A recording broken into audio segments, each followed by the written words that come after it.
जनवरी को जो अयोध्या में प्राण प्रतिष्ठा हुआ था, वहाँ था समझो सदस्य वगैरह जानते हैं।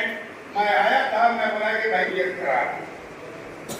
उसके बाद 22 नगर राम जो हमारे रामलीला, इसका मतलब कहाँ 38,000 और कहाँ 23,000।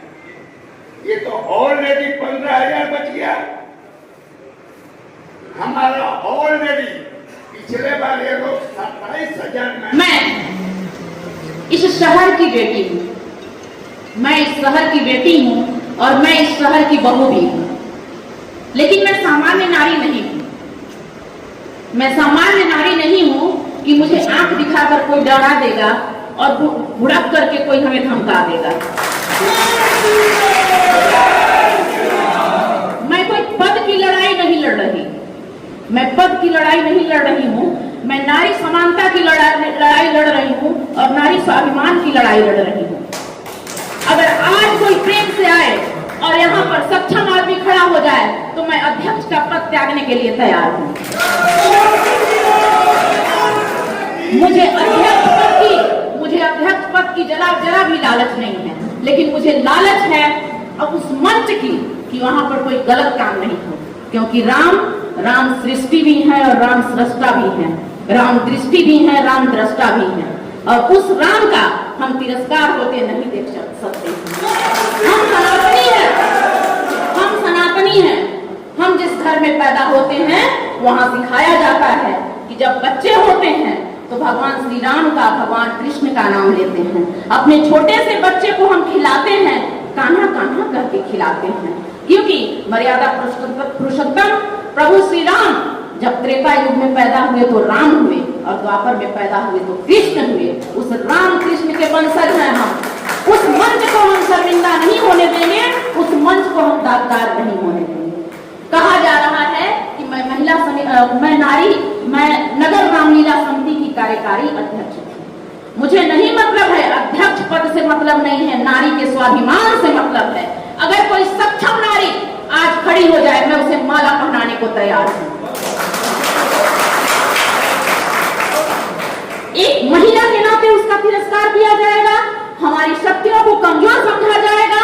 हमारी पूरी आबादी, कहा जाता है नारी समानता, नारी साथ साथ चलेगी, सभी जगह में आरक्षण है, लेकिन मैं आरक्षण की बात नहीं कर रही हूँ। मैं बात कर रही हूँ सक्षमता की। जो सक्षम है वो अपना हक लेगा, चाहे वह किसी जाति संप्रदाय का क्यों ना हो। हम जाति की बात नहीं करते हैं। यहाँ पर मैं बोलना चाहूंगी कि बहुत सारी बातें आई गई। मैं नहीं चाहती थी कि मीडिया के सामने आऊं और बोलूं, लेकिन कभी कभी परिस्थितियां ऐसी हो जाती हैं कि आप न चाहते हुए भी कुछ करने के लिए मजबूर हो जाते हैं। झूठ बोला गया कि हम लोगों को बैठकों में बुलाया गया, कल भी बोला गया कि हम लोगों को बैठकों में बुलाया गया। मैं अपने सम्मानित पदाधिकारियों से और सदस्यों से बताना चाहूंगी कि बताया गया कल मीडिया को कि उन लोगों को बुलाया गया, वो लोग नहीं आए हैं। ये भी बताया गया कि वो लोग कल अपना त्याग पत्र देंगे। क्यों देंगे भाई? आपसे क्या डर है हम लोगों को कि हम त्याग पत्र देंगे? हम सही हैं और सत्य कभी झुकता नहीं है, सत्य अड़ा रहता है। और एक बहुत ही सुंदर कविता के साथ रामलीला तो होगी, बहुत भव्य तरीके से होगी और उसी मंच पे होगी। प्रेम से बोलिए सियापति रामचंद्र की, पवन सुत हनुमान की। कोई राजनीति नहीं होगी, सिर्फ राम का गान होगा और राम का गुणन होगा, राम का मनन होगा, और उसी रामलीला मैदान के मंच से होगा। हार नहीं मानूंगी, राग नहीं ठानूंगी, काल के कपाल पर लिखती मिटाती हूँ, गीत नया गाती हूँ, गीत नया गाती हूँ। नगर रामलीला समिति के रजिस्ट्रेशन की बात हो रही है। कौन कहता है कि रजिस्ट्रेशन नहीं है? देखिए नगर रामलीला समिति का ये रजिस्ट्रेशन लेटर ये है नगर रामलीला समिति का रजिस्ट्रेशन लेटर। ये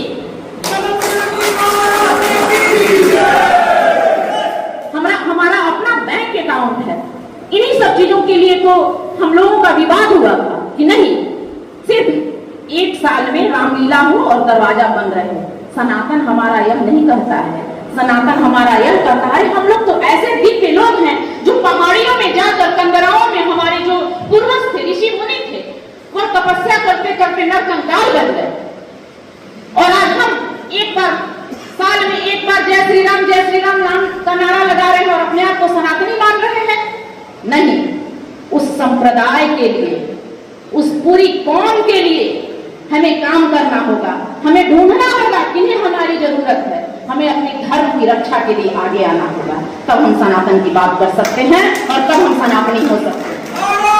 और रही बात इसको लाना, इसको निकालना, ये सब मुझे लगता है ना कि निगम के ठेके का असर है, बाकी कुछ नहीं है। मुझे करना नहीं चाहिए था, मैं बहुत दिनों से बोलना नहीं चाह रही थी, लेकिन मुझे लगता है कि मुझे राजनीति आती नहीं है, लेकिन मुझे लगता है लोग जबरदस्ती हमको राजनीति सिखाना चाह रहे हैं। मुझे सिर्फ श्रद्धा आती है और भक्ति आती है और मैं उसी में लीन रहना चाहती हूँ। और मैं मुझे उस मंच को किसी भी परिस्थिति में न मैं राजनीतिक अवसर लूंगी उस मंच का, न किसी और को देने की कोशिश करूंगी या इस्तेमाल करने देने की कोशिश करूंगी।